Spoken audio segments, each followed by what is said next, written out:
হৰ হৰ মহাদেৱ জয় মা কামাখ্যা শ্ৰী শিৱায় নমস্তেভ্যম আহি আছে মহাশিৱৰাত্ৰি আৰু এই মহাশিৱৰাত্ৰিত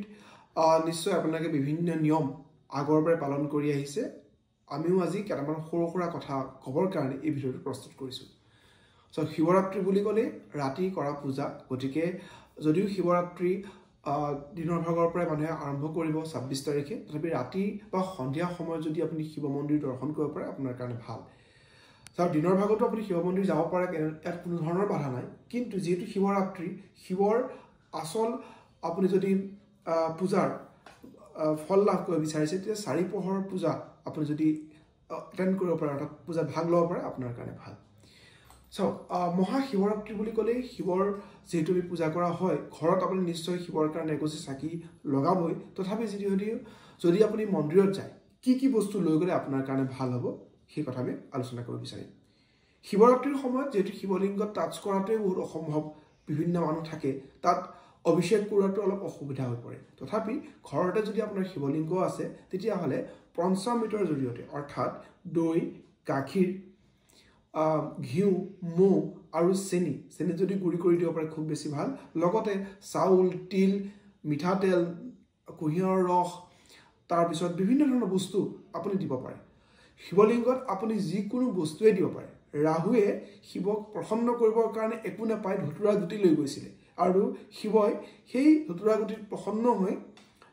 ৰাহুক শিৱৰ জটাৰ ভিতৰত সোমাই লৈছিলে অৰ্থাৎ ধতুৰা যিটো আমাৰ কাৰণে অলপ আঁতৰত ৰাখোঁ ধতুৰা গুটি কাৰণ তাৰ ফুলটো বা এয়া অকল শিৱ পূজাত আমি বিশেষকৈ ব্যৱহাৰ কৰোঁ বা ধতুৰা বুলি কোৱাৰ লগে লগে এটা বিষাক্ত দ্ৰব্য বুলি ব্যৱহাৰ কৰা হয় গতিকে সেই বস্তু শিৱক দিয়া হয় শিৱই হলাহল বিষ পান কৰিছিল অৰ্থাৎ আমাৰ যিমানখিনি নিগেটিভিটি আছে সকলোবিলাক আমি শিৱক দিব পাৰোঁ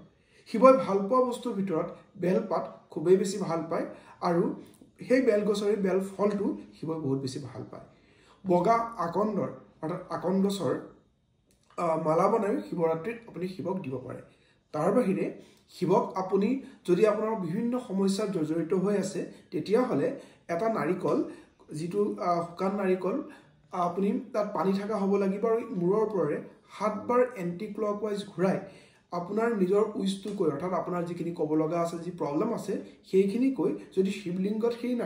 শিৱলিংগৰ ওচৰত নাৰিকলটো ভাঙি সেই পানীখিনি যদি শিৱলিংগত দিব পাৰে আৰু নাৰিকল দুটা তাতেই থৈ আহিব পাৰে অৰ্থাৎ নাৰিকলৰ ফালা ভাল তাতে যদি থৈ আহে আপোনাৰ মনোকামনা পূৰণ হয়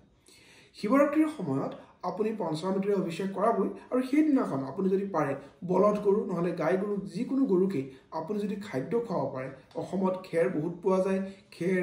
সেউজীয়া আপোনাৰ ঘাঁহ বা শাক চব্জি আপুনি গৰুক খুৱাব পাৰে তেতিয়া এই অৰ্থাৎ নন্দী স্বৰূপ গৰুৰ সেৱাই শিৱৰ শক্তি অৰ্থাৎ শিৱৰ আশীৰ্বাদ পোৱাত সহায় কৰিব চাওক আপুনি নিশ্চয় যেতিয়া শিৱলিংগ দৰ্শন কৰিব যায় নন্দী মহাৰাজক শিৱ মন্দিৰত বহি থকা দেখি শিৱ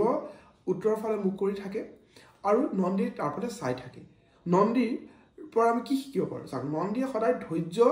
ধৰি থাকে কাৰণ মহাদেৱ সদায় তেওঁ ধ্যানত বিলীন হৈ থাকে বহুত যুগ ধৰি ধ্যানত থাকে তথাপি নন্দীৰ এটাই বিশ্বাস যে ভগৱান মানে ধ্যানৰ পৰা উঠিব আৰু তেওঁৰ লগত কথা পাতিব বা আশীৰ্বাদ দিব বা যিকোনো ধৰণৰ আলোচনা কৰিব আমিও ভগৱান শিৱৰ ওপৰত শিৱানে অৰ্থাৎ নন্দীৰ নিচিনাই বিশ্বাস ৰাখিব লাগে যে আমি ভগৱানক আমি আমাৰ ফালৰ পৰা স্তুতি কৰি আছোঁ ভগৱানে যেতিয়াই আমাৰ ভাল দিনৰ কাৰণে তেওঁ ভাবিব তেতিয়া নিশ্চয় আমি চকু মেলি চাব আৰু আমাক আশীৰ্বাদ কৰিব গতিকে ভগৱানৰ ওপৰত বিশ্বাস নন্দী মহাৰাজৰ পৰা আমি শিকিব পাৰোঁ এই শিৱৰাত্ৰিত এই ধৰণৰ কামৰ লগতে যদিহে আপুনি ৰিলেশ্যনশ্বিপত বহুত বেছি প্ৰব্লেম চলি আছে তেতিয়াহ'লে ৰিলেশ্যনশ্বিপৰ কাৰণে বহুত ভাল উপায় আছে সেই উপায়টো হ'ল কি এখন ভোজপত্ৰত নহ'লে বগা কাগজত হাজবেণ্ড ৱাইফ বিশেষকৈ হাজবেণ্ড ৱাইফৰ ৰিলেশ্যনশ্বিপত থকা বয়ফ্ৰেণ্ড গাৰ্লফ্ৰেণ্ডো নিজৰ নামকেইটা লিখি অৰ্থাৎ এখন ভোজপত্ৰত বয়ফ্ৰেণ্ডৰ নাম লিখিলে নহ'লে গাৰ্লফ্ৰেণ্ডৰ নাম লিখিলে নহ'লে হাজবেণ্ডৰ নাম লিখিলে নহ'লে ৱাইফৰ নাম লিখিলে দুজনৰ নাম লিখি এটা মোৰ বটলত সেই মোৰ বটলটোত সেই ভোজপত্ৰখন ভৰাই পেলাই শিৱৰাত্ৰি 2 এদিনৰ আগতে যদি থৈ দিয়ে আৰু যিদিনাখন শিৱৰাত্ৰি হ'ব সেই শিৱৰাত্ৰিৰ সময়ত সেই মৌখিনি আৰু সেই ভোজপত্ৰ বা কাগজখন শিৱলিংগত লগাই পেলাই সেই গোটেই মৌখিনি যদি তাত টাচ কৰে বা মৌখিনি অভিষেক কৰা হয় তেতিয়া ৰিলেশ্যনশ্বিপত বহুত মধুৰ হয় লগতে 2 বিধ ফল যিকোনো এটা ফল আপুনি শিৱ মন্দিৰত দিব পাৰে শিৱ মন্দিৰত ৰুদ্ৰাক্ষৰ মালা দিব পাৰে খুব বেছি ভাল ৰুদ্ৰাক্ষৰ মালাৰ লগতে ভাঙৰ চিলিম লগতে ত্ৰিশূলত ৰঙা কাপোৰ বা বাঘৰঙী কাপোৰ মেৰিয়াই পেলাই শিৱ বাবাক দিব পাৰে শিৱক আমি চাওক শিৱৰাত্ৰি বহুতে ভাং খুৱায় বহুতে দেখি ভাঙৰ বহুত প্ৰচলন হয় বা ঘোটা খাওঁ পায়স খাওঁ কিন্তু শিৱ বাবাক আপুনি আপোনাৰ বেয়া নিগেটিভ যিখিনি এনাৰ্জি এটা ভাঙৰ ৰূপত আমি তেওঁক দিব লাগে শিৱই কোৱা নাই কেতিয়াও আপুনি ভাং খাব লাগে আমাৰ নিজৰ যিটো বেয়া গুণ ধৰি লওক আমি নিচা কৰোঁ সেয়া ভাঙক প্ৰতীকাত্মক হিচাপে লৈ পেলাই সেই ভাং শিৱক আমি দিব লাগে শিৱই ভাং খোৱাৰ কথা কোনো পুৰাণতে উল্লেখ নাই গতিকে এই কথা আপুনি মনত ৰাখিব যে শিৱক ৰাত্ৰিৰ দিনাখন ভাং খাই বতৰীয়া মানে বহুত মানে এনজয় কৰিব লাগে সেনেকুৱা কোনো ধৰণৰ কথা নাই পৰাপক্ষত ভাং খোৱাৰ পৰা বিৰত থাকক সেইদিনাখন পূৰা নিৰামিষ আহাৰ গ্ৰহণ কৰক পাৰিলে ঘৰত যদি চাকি লগাইছে ঘিউৰ চাকি লগাব আৰু যদি পাৰে হৱন কৰে শ্ৰী শিৱায় নমস্তুভ্যম মন্ত্ৰ নহ'লে ওম নমঃ শিৱায় বা যি ধৰণৰ আপোনাৰ শিৱ মন্ত্ৰ আছে বা শিৱৰ চালিচা আছে শিৱৰ নাম আছে সেয়া কৰিব পাৰে শিৱৰাত্ৰিৰ দিনাখন আপোনালোকে শিৱৰ প্ৰে কৰিবই লগতে মা পাৰ্বতী অৰ্থাৎ শিৱৰ ৱাইফৰ শিৱৰ যিখিনি পুত্ৰ আছিল তাৰ ভিতৰত বিশেষকৈ দুজন পুত্ৰৰ নাম সকলোৱে জানে কাৰ্তিক আৰু গণেশ তেওঁলোকৰ নাম আপুনি ল'ব পাৰে শিৱৰ একেবাৰে কনিষ্ঠা কন্যা অশোক সুন্দৰী তেওঁৰ বিষয়েও নাম ল'ব পাৰে তেওঁৰ নাম ল'ব পাৰে আৰু শিৱলিংগত এই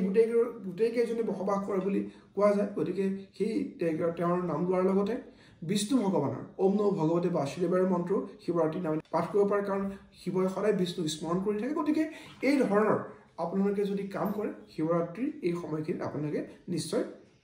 ভাল ফল লাভ কৰিব পাৰিব শিৱৰাত্ৰিৰ সময়ত আৰু এটা কথা মনত ৰাখিব শিৱৰ পৰিয়ালটো যদি চাওঁ তাত